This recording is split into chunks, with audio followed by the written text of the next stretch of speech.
आज हम कृत्रिम बुद्धिमत्ता मतलब एआई के इतिहास में थोड़ा गहरे उतरते हैं। हाँ बिल्कुल। ये सोचने वाली मशीन का जो आइडिया है ये हजारों साल पहले कैसे शुरू हुआ और आज हम चैट जीपीटी और सोरा जैसी चीजों तक कैसे पहुंच गए। सही बात है। हमारे पास इसकी पूरी कहानी है, तो चलिए इसके जो जरूरी पड़ाव है उनको समझते हैं। हाँ, और ये सिर्फ तकनीकी कहानी नहीं है, ये असल में इंसान की सोच, उसकी कल्पना की भी कहानी है। अच्छा, देखते हैं कि वो पुराने सपने वो कैसे धीरे धीरे हकीकत बने। तो शुरू कहाँ से करें? एकदम पुराने वक्त से, जैसे प्राचीन मिस्र और ग्रीस में वो यंत्र मानव ऑटोमेटा की बातें होती थी। हाँ। और अरस्तु का तर्कशास्त्र, क्या ये सब एआई के पहले बीज थे? मतलब यहीं से शुरुआत हुई? कह सकते हैं। देखिए, अरस्तु के जो लॉजिक की नियम थे वो आज भी एआई प्रोग्रामिंग का मतलब एक आधार है। अच्छा। काम करवाने का सपना कितना पुराना है। हाँ, आज की रोबोटिक्स की झलक कह लीजिए। दिलचस्प। फिर कहानी तेजी से आगे बढ़ती है 20वीं सदी में। एलन ट्यूरिंग, हाँ, ट्यूरिंग, उनकी ट्यूरिंग मशीन, और फिर 1943 में वो पहला आर्टिफिशियल न्यूरॉन मॉडल। ये तो बड़े माइलस्टोन थे, है ना? बहुत बड़े। ट्यूरिंग ने 1950 में अपने पेपर में वो सवाल उठाया, क्या मशीनें सोच सकती है? हाँ, मशहूर सवाल। और ट्यूरिंग टेस्ट का आइडिया दिया।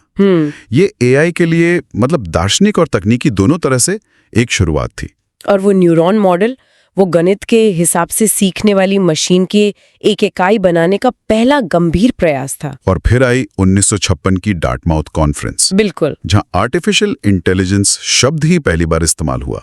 हाँ, कहते हैं ये एआई का औपचारिक जन्म था। हाँ, वहीं से ये टर्म आया। फिर लिस्प भाषा आई और पहला चैटबॉट भी, एलाइजा। हाँ, एलाइजा लिस्प उस वक्त सिंबॉलिक लिसनिंग के लिए बहुत अच्छी भाषा मानी गई और यहाँ से ना उम्मीदें बहुत बढ़ गई, शायद कुछ ज्यादा ही। अच्छा, मतलब नतीजा ये हुआ कि 70 के दशक में पहला एआई विंटर आ गया। AI winter? हाँ, मतलब एक तरह की मंदी।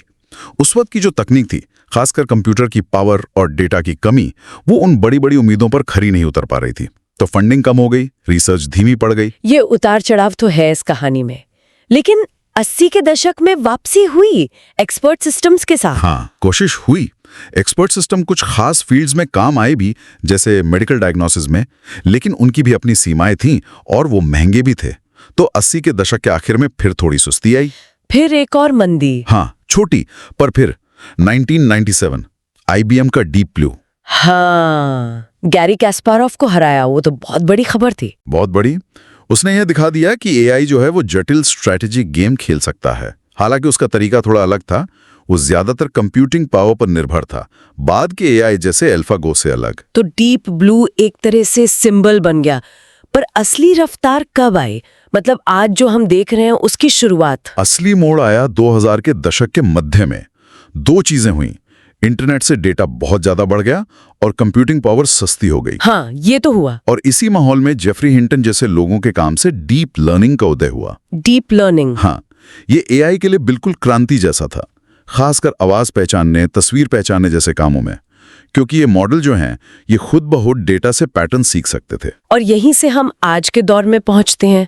एप्पल का सिरी, फिर गूगल का अल्फागो जिसने गो चैंपियन को हराया। हाँ, ली सेडॉल को, वो भी एक बड़ा मोड़ था। फिर भाषा समझने वाले मॉडल आए, बर्ट जो शब्दों का कॉन्टेक्स्ट समझता था, और GPT-3 वो तो कमाल का टेक्स्ट लिख सकता था। बिल्कुल। और फिर 2022 में चैट जीपीटी, उसने तो जैसे आम लोगों तक एआई की ताकत पहुंचा दी। सही कहा।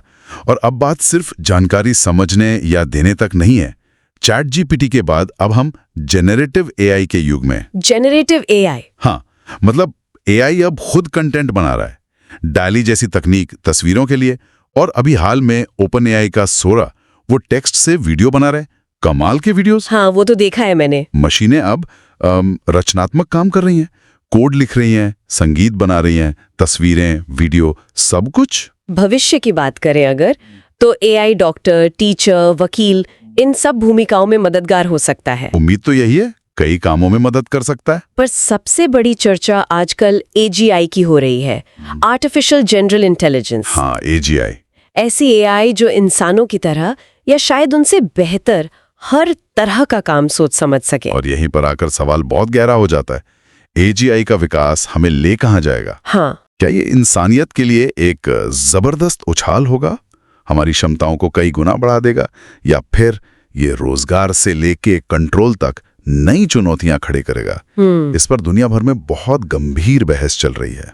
तो कुल मिलाकर एआई का ये सफर हजारों साल पुरानी कल्पनाओं से शुरू हुआ, फिर गणित, विज्ञान, इंजीनियरिंग के सहारे कई उतार चढ़ाव पार किए। बिल्कुल। और आज हमारे फोन में, हमारे घरों में, हमारी सोच का हिस्सा बन गया है। हाँ, और ये हमें सोचने पर मजबूर करता है। जैसे जैसे एआई और ज्यादा सक्षम और शायद ज्यादा ऑटोनोमस होता जाएगा, इंसान और मशीन का रिश्ता कैसे बदलेगा? क्या हम इस आने वाले बदलाव के लिए व्यक्तिगत तौर पर, सामाजिक तौर पर पूरी तरह तैयार हैं? ये सवाल शायद आने वाले वक्त की दिशा तय करेगा।